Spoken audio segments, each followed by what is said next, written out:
dulu tuh nggak ada skill juga, nggak ada skill. Itu tuh dulu lari-lari sih, pokoknya bolak-balik tak kenapa gitu, bolak-balik gitu depan ruangan dosennya, terus dosennya kayak sini gitu mau dikasih, iya, mau proyek penelitian nggak gitu untuk skripsinya, ya mau gitu kan. Ya udah akhirnya terlibat gitu. Tamu kita hari ini adalah Bang Muhammad Ikramullah, seorang peneliti muda yang mendapatkan penghargaan Top 25 World Young Scientist in Sustainable Development Goals.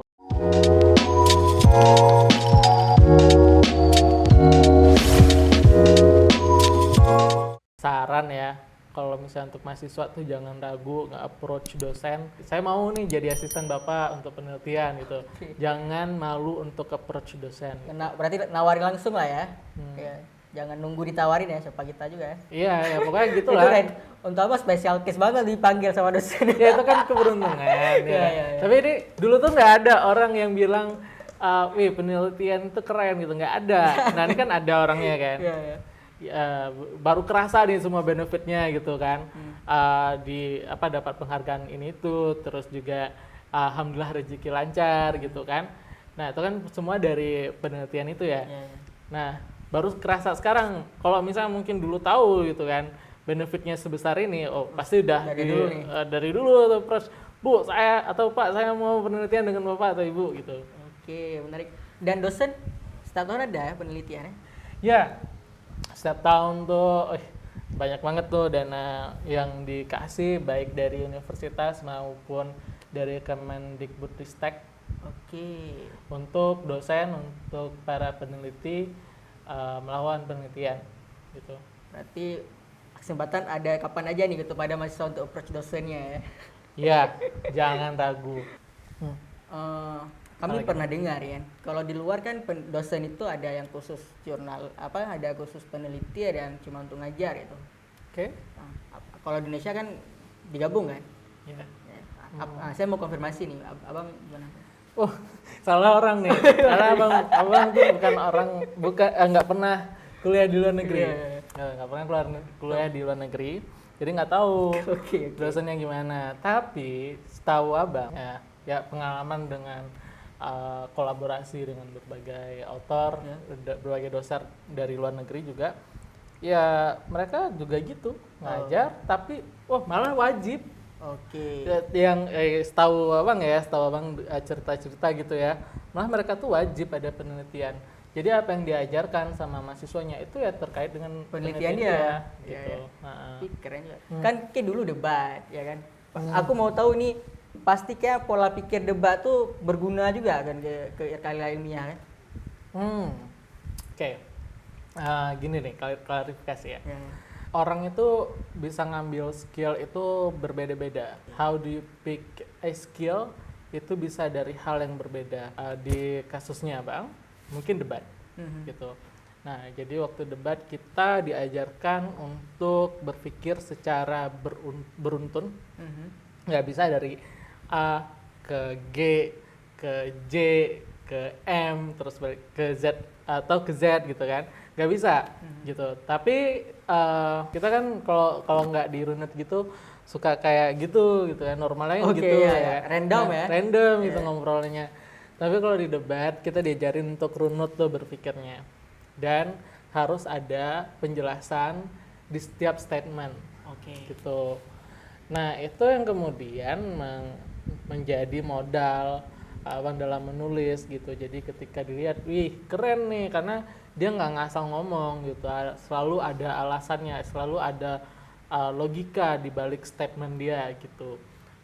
Itu kasusnya abang gitu. So mungkin orang bakal berbeda gitu, tapi itu tadi skill-skill itu kayak how we think gitu ya, critical thinking gitu ya, itu kan hal-hal yang sebenarnya relevan kalau kita aplikasikan ke penulisan ilmiah gitu. Nah kebetulan aja abang belajarnya dari debat. Jadi teman-teman nggak mesti debat sih.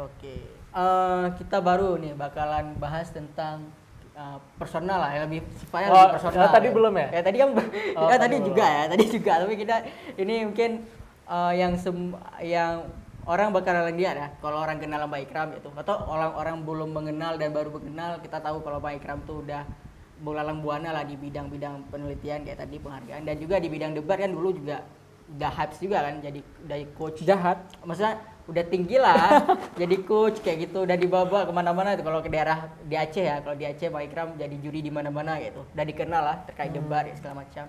Nah, apakah dulu mungkin ketika abang masih SMP, SMA gitu atau SD, abang sudah senang ini dengan dunia penelitian atau membaca dengan dunia perdebatan, maksudnya dengan dunia apa tuh namanya, mungkin ilmiah segala macam? Enggak.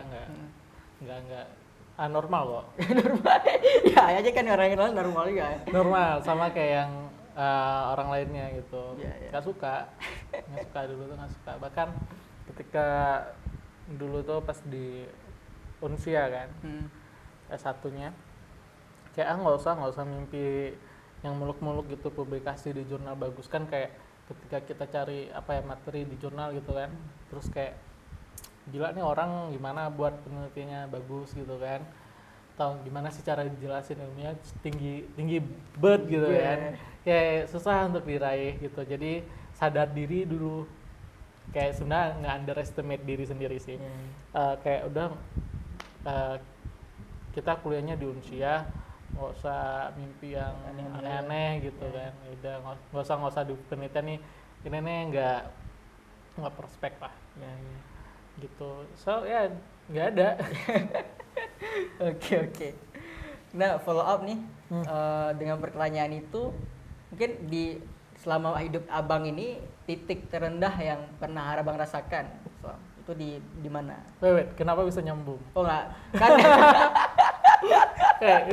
ini ya di beta. ini di beta sih agak nyambung ya. Oke, tadi kita bahas tentang dulunya apa katanya bilang ada nyambung gitu kan. Tapi nggak nyambung katanya. Tapi ya bakal dijawab. Oke. Gimana pertanyaannya aja? Ulang. Titik terendah. Karena asumsi kami mungkin itu jadi salah satu mungkin di bagian titik terendah, atau mungkin ada yang lain lagi. Makanya kita bilang itu nyambung. Itu aja titik terendah. Enggak. Pertanyaan ini. Apa titik terendah yang pernah abang alami lah untuk sepanjang ini kan? Sepanjang hidup saat ini yaitu. Titik terendah ya. Titik terendahnya itu sebenarnya benar yang dibilang. Titik terendahnya itu sebenarnya, atau ada yang lain nih, jangan gara-gara aku bilang itu kayak titik terendah itu nggak ada, Wak. Oke. Karena dulu tuh memang dia rendah aja. Oke.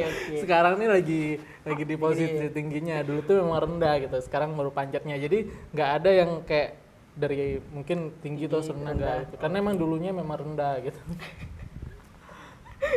Oke, mungkin bisa diceritain Bang sedikit. Maksudnya gini tujuannya ya. Tujuannya bukan tuh mau memamerkan kerendahan Bang Ikram enggak, tapi misalkan ada teman-teman mungkin yang berada di titik itu saat ini. Jadi mereka kan termotivasi lah kan.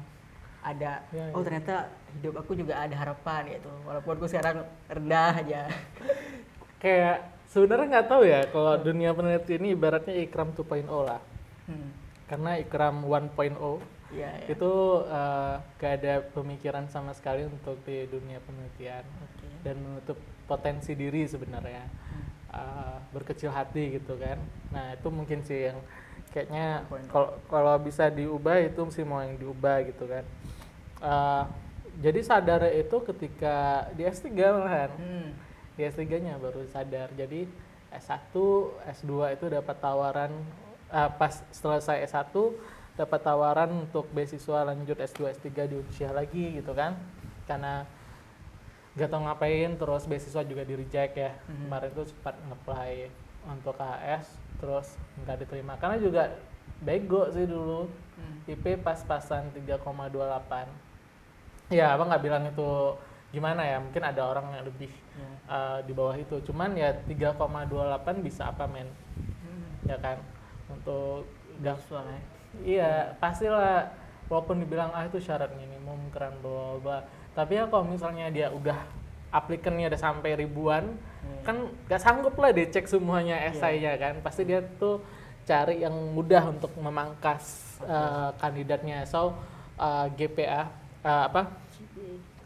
IPK ya, IPK itu bisa jadi patokan gitu kan dalam penilaian. Nah jadi udah terreject itu kayak udahlah gitu, terima aja tawarannya yang S2 S3 itu kan. Tapi pas di S2 pun kayak ya gitu lah. Pas S2 itu udah mulai ini S2 nggak bisa main-main lagi. Itu ibaratnya kayak apa ya, career path kita tuh udah dibentang gitu kan. Kita nggak punya lagi opsi untuk kesana kemari gitu. It's either jadi dosen atau peneliti di bidang kimia pasti. Atau kalau mau ganti opsi itu harus kuliah ulang di tempat bidang lain kan. Jadi memang kita bakal bersentuhan kimia selepas kuliah gitu. So jadi emang nge-prepare diri sendiri, ngebuat kalau misalnya ya harus belajar gitu. Selesai ini kan jadi orang kimia, ya kan? Mau tak mau ya? Mau nggak mau jadi orang kimia. Di S1 kan kayak ibaratnya apa, nggak ada belajar apa kan? Ya itu yang tadi, S1 tuh kayak yang penting lulus aja gitu kan. Pas di S2 tuh baru kayak berusaha gitu, baru belajar betul-betul. Mungkin terlambat ya bagi sebagian orang pas tanya, gimana S2 susah ya S2 kan? Mana ada susah bang, tuh pelajarannya udah ada di S1. Tapi kan buat S1 nggak belajar awalnya gitu, dia belajar gitu kan. Terus ya udah jadi belajar mati-matian lah gitu kan di S1, di S2 kayak semua tugasnya kita optimalkan gitu.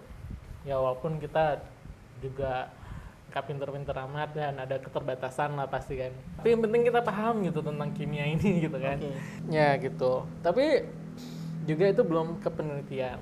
Jadi itu masih kayak, jadi syarat beasiswa abang itu harus ada 2 publikasi. Nah, masa kayak 2 publikasi oke, tapi yang ringan-ringan aja lah, jangan heboh-heboh, jangan nggak usah gitu kan. Ya di S2 itu memang situasinya itu agak gimana? Karena kita dimepetkan gitu, 1,5 tahun harus selesai.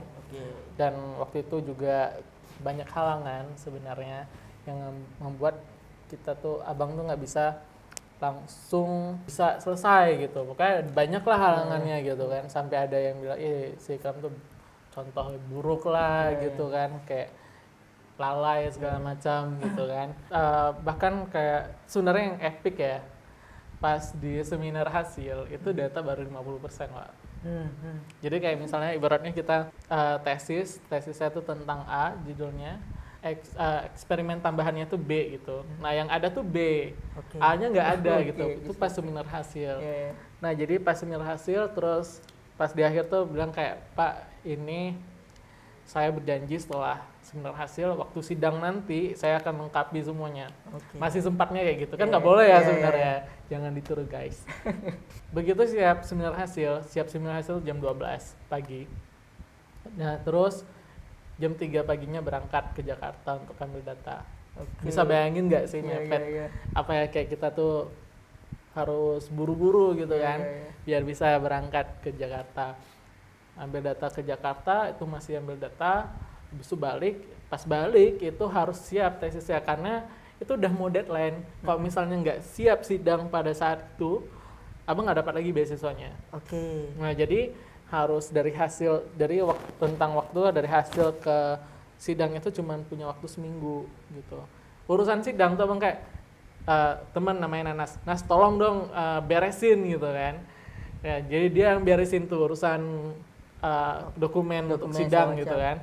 Nah abang ngambil data ke Jakarta gitu. Pas pulang di hari berikutnya harus distribusi tesis. Dan ya bayangin lah Pak, gimana?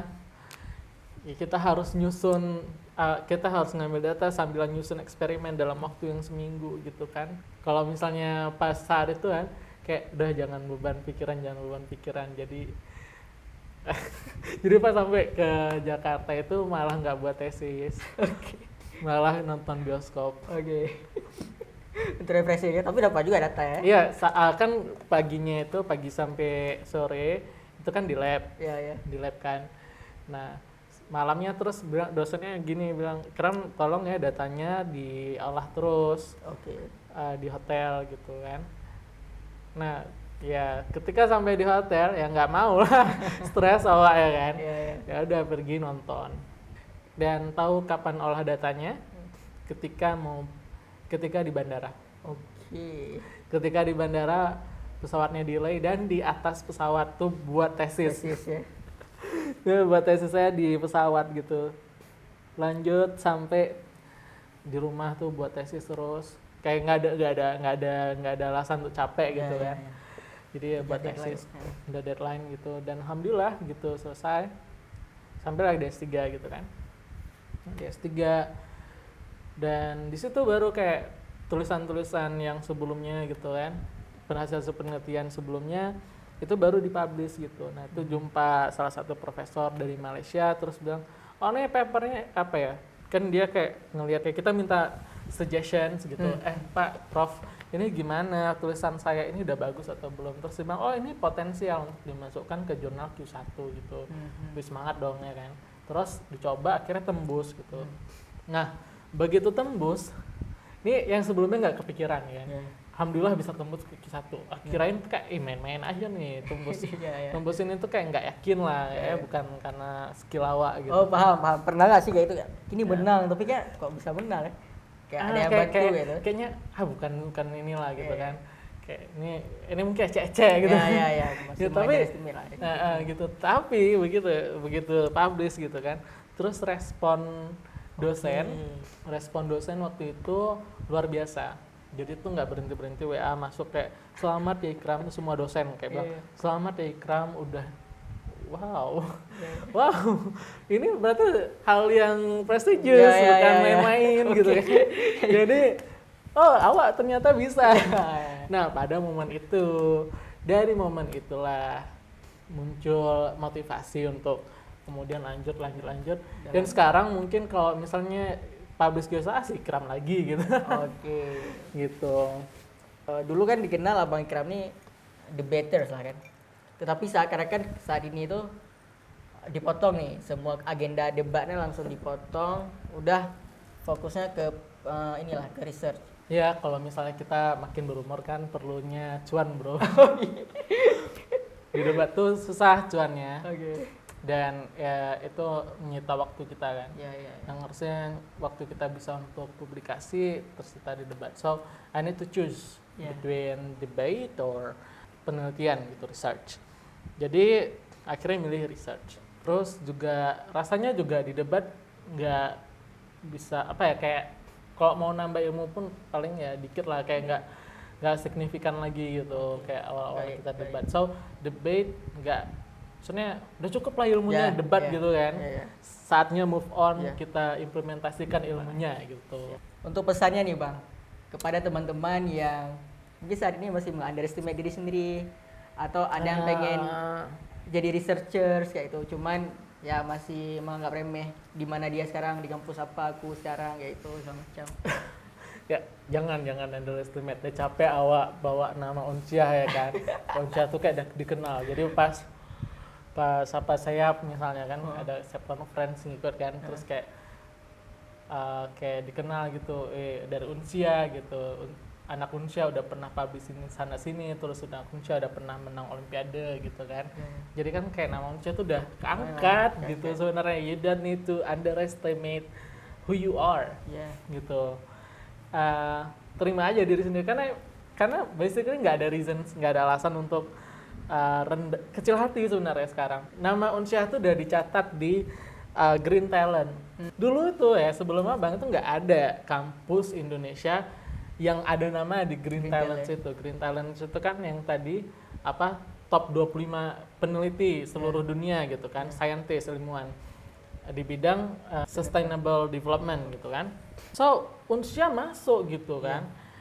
Iya, kalau misalnya Unsyah masuk bukan berarti UIN nggak bagus ya. Ya artinya ya kan. Artinya yang dulu ya sama kan kasusnya 11-12 lah ya. Sebenarnya jangan lah. Percaya diri, kayak Abang tuh suka kali dengan orang yang bisa pede gitu kayak. Tapi jangan kepedean. Pede, tahu kapasitas diri, that you are capable. Terus jangan sungkan untuk belajar. Jangan minder ya. Jangan minder, karena jujur aja kalau kita ngomongin penelitian memang kita ketinggalan. Ketinggalan kita, Pak. Ketika kita rujukannya itu cuman orang-orang yang ada di lingkungan kita gitu. Sementara lingkungan kita tuh memang ketinggalan gitu. Nggak bisa develop gitu. So what I did adalah selain ngebaca artikel dari internasional, Kalau misal nggak ngerti, tanya ke autornya.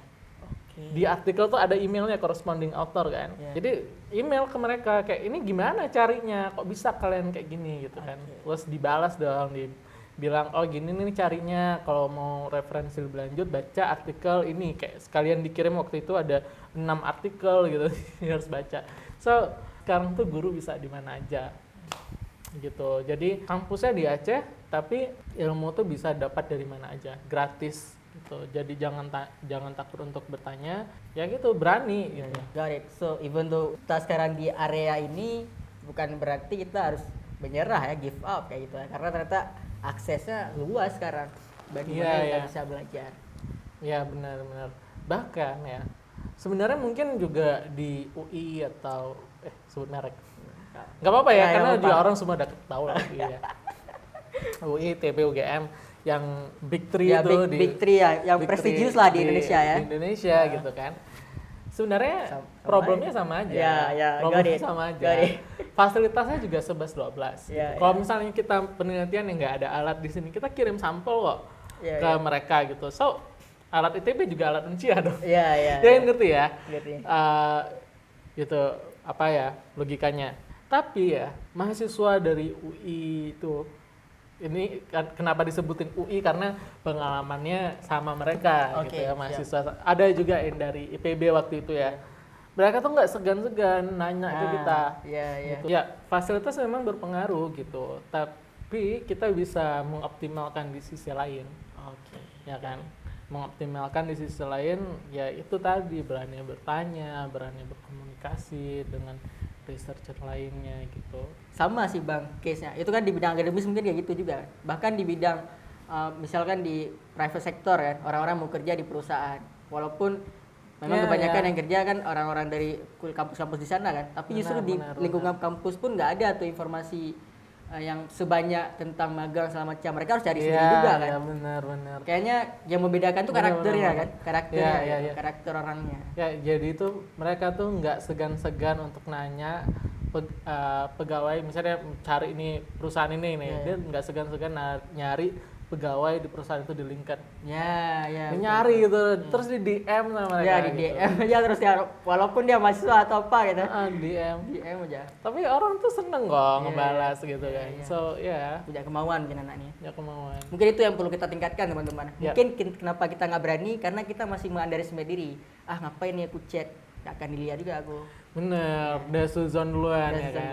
Oke, Bang Ikram, makasih banyak nih untuk hari ini udah berhadir di podcast Berdebat dan sharing mengenai dunia akademisi dan juga dunia penelitian. Semoga ilmunya ini bisa tersampai kepada teman-teman semuanya, dan untuk karir Bang Ikram semoga semakin bagus dan dengan kebaikan sharing ilmunya ke sini membantu karir Bang Ikram ke depannya. Amin. Jangan lupa saksikan lagi podcast Berdebar lainnya, dan jangan lupa di-subscribe, di komen, dan kalau mau kenalan sama Bang Ikram nanti bisa DM sama Bang Ikram, jangan malu-malu. Oke, see you in the next episode.